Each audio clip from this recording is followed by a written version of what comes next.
me. I'm all the way up. All the way up. I'm all the way up. I'm all the way up.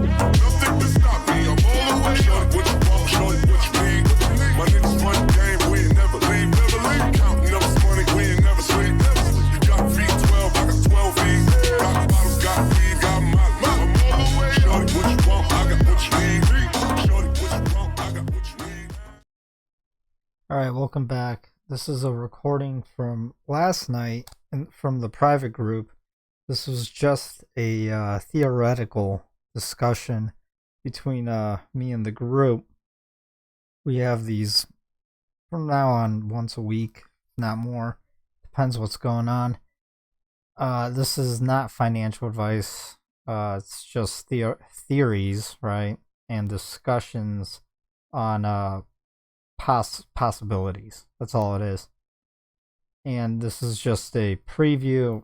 There was like 3 more hours of discussion. Yeah, I don't have any thoughts. Just sort of wondering, how the price action is going to be. Like, is it worth, selling a portion if it pumps really high, or just holding on, or in terms of like Pulse and PulseX. But I don't have these deep thoughts like you do about the other aspects of it. What do you mean? I just gave a spiel. Like, you mean timing it, or how high is it going to go? Yeah, both of them. I don't know if I have, like, it makes sense for me to sort of like sell out of HEX and buy P-HEX or do that kind of stuff, just because I don't have that much capital at stake. But just if like Pulse and PulseX pump, like, just, are you basically just going to hold on for dear life sort of type of thing, or?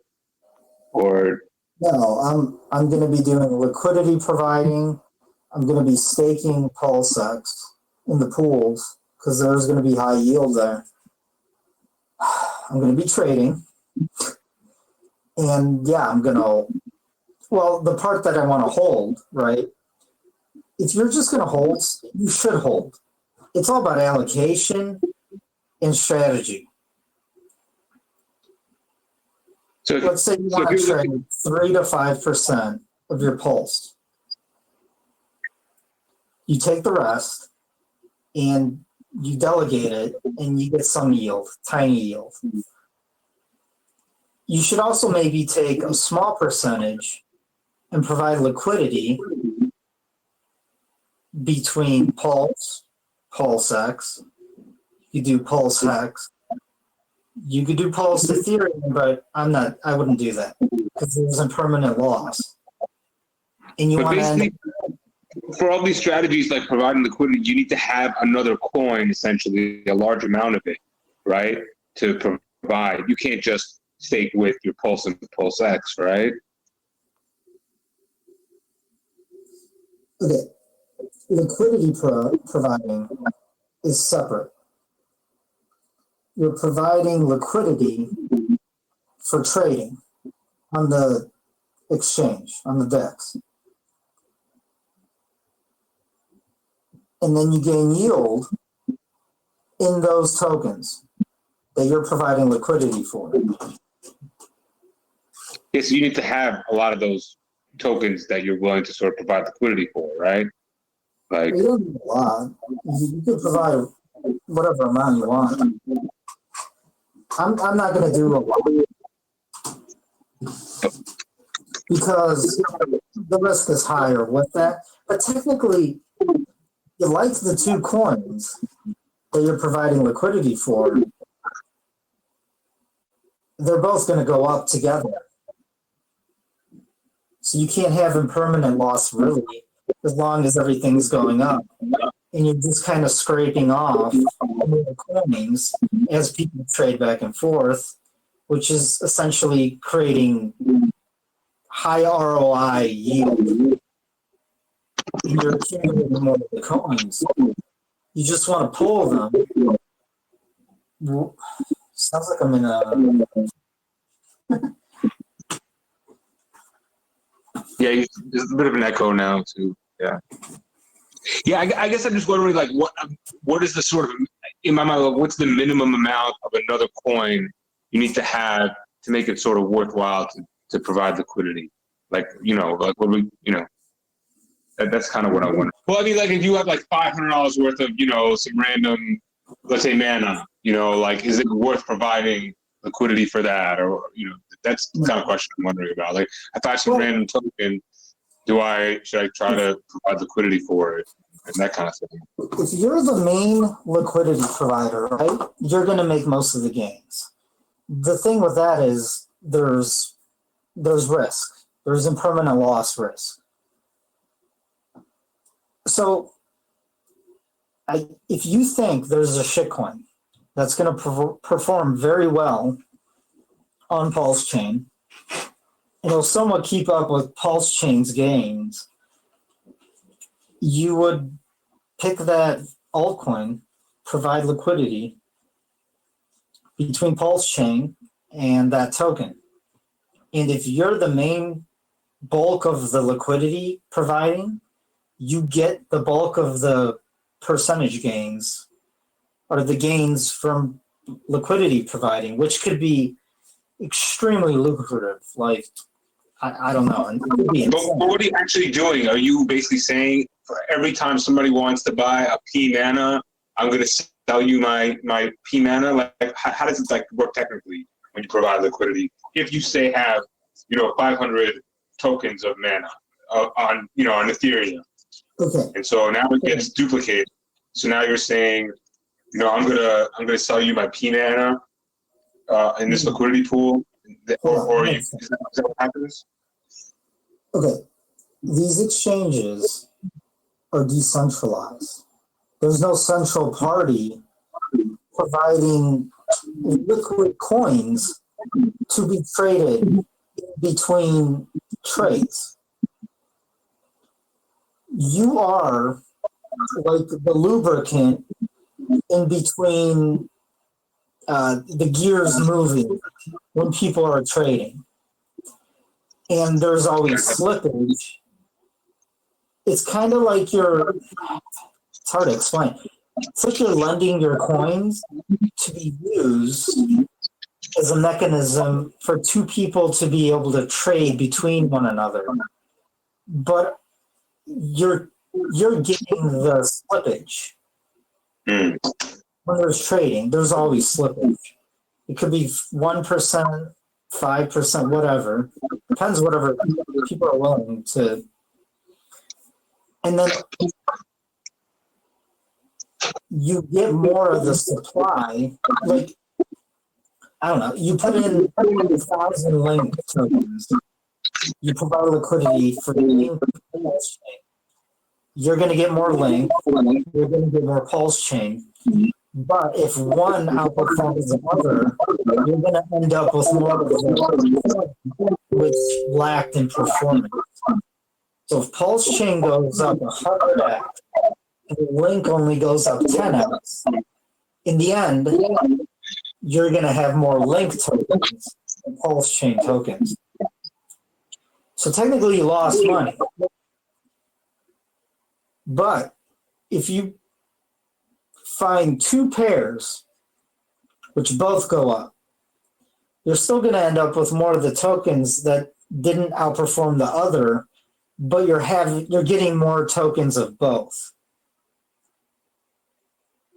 That's why I don't think you should gamble with the other tokens. You're just better off probably buying it and holding it. And buying it early, day one. So are you going to provide liquidity on Pulse, for example? Yeah. I'm going to do it with PulseX. And I don't mind doing it with HEX, because if I end up with more HEX, then I'm golden, because in the long run, HEX is probably going to go up the highest. Believe it or not. I know nobody believes it right now, but I know how it works. I know how liquid it is and everything. You think one day somebody will offer liquidity in stakes? Or is that too meta? Is that too meta? Like steak versus steak? Like, or is that too ridiculous? Hedron. No. No, because they're just, I mean, you could provide liquidity for Hedron, which is a copy, a liquid, a wrapped hex stake. But I wouldn't fuck around with that. There's going to be no volume. It's a waste of time and money. Let me get back to what you guys need to know. Okay? You need to ask yourself, okay, under the assumption PulseX and PulseChain are going to do really, really well this year, will probably outperform everything else, right? Do you have enough of that? I think if you threw in $5,000 or 10 or more, you probably have enough. You probably have a lot, okay? What are you lacking in? So I have more PulseX than Pulse, but not much more. And I'm okay with that because I'm actually more bullish on PulseX. Maybe not right off in the beginning, but in the long run. Okay. So whatever you need more of, you should swap before the bridges open up. You're going to have like a window of 2 days to do that. Okay? Although we're going to have to check on the arbitrage because people are going to try to take advantage of others.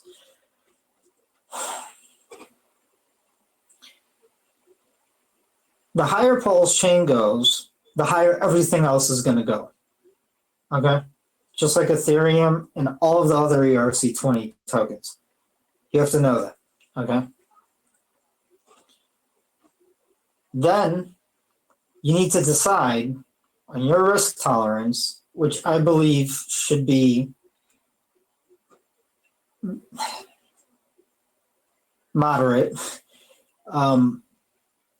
I'm willing to dick around with like 25% of my entire bags. Okay? Maybe more, but I'm not going to tell you that.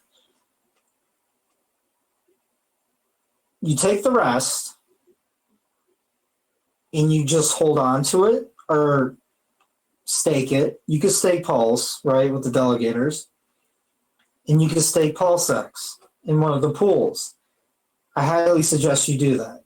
And you take most, or like 90%, and you just stake it and hold over a year because of taxes and the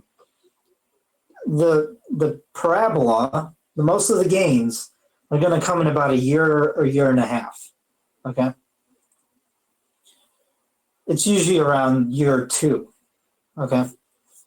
For the first parabola major wave up, historically. Okay? So let's say you take 10%. How much of that 10% are you willing to kind of gamble? You want to take that and do some liquidity providing. And then you have to match it for dollar in dollar value with the other liquidity pairs. So you take $1,000 of HEX, 1,000 of PLSX, $1,000 of Pulse, and you do liquidity providing for all three, like day one. I mean, I'm pretty sure that 48-hour window, the 2 days, you could start doing that. It's just that there won't be any value. And I don't know. By the way, the impermanent loss is only a loss when you take it out and you sell it.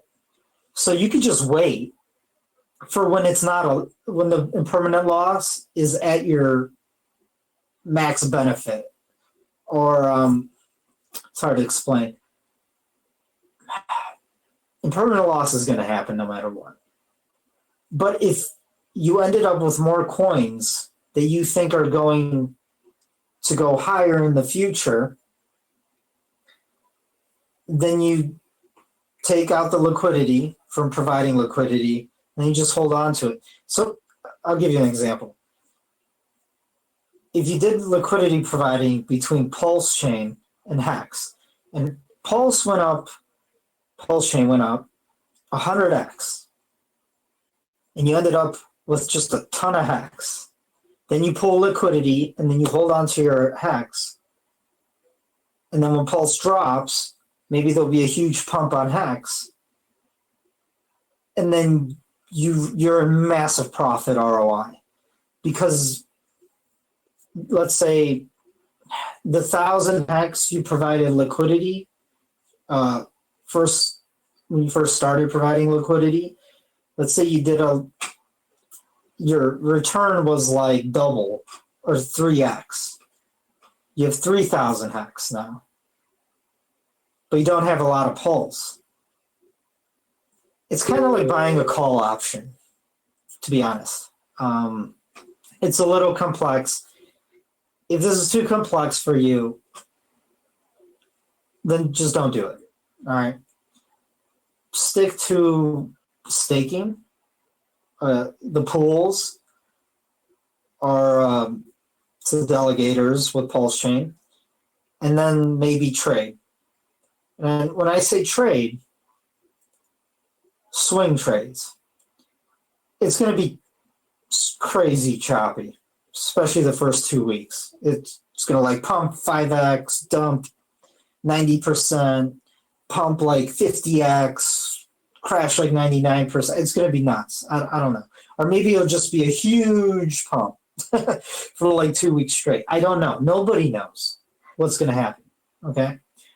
I do know a lot of noobs got in, and when they see their first 5x, 10x, or more, they're going to panic sell to lock in those profits. So to help me the first weeks and months,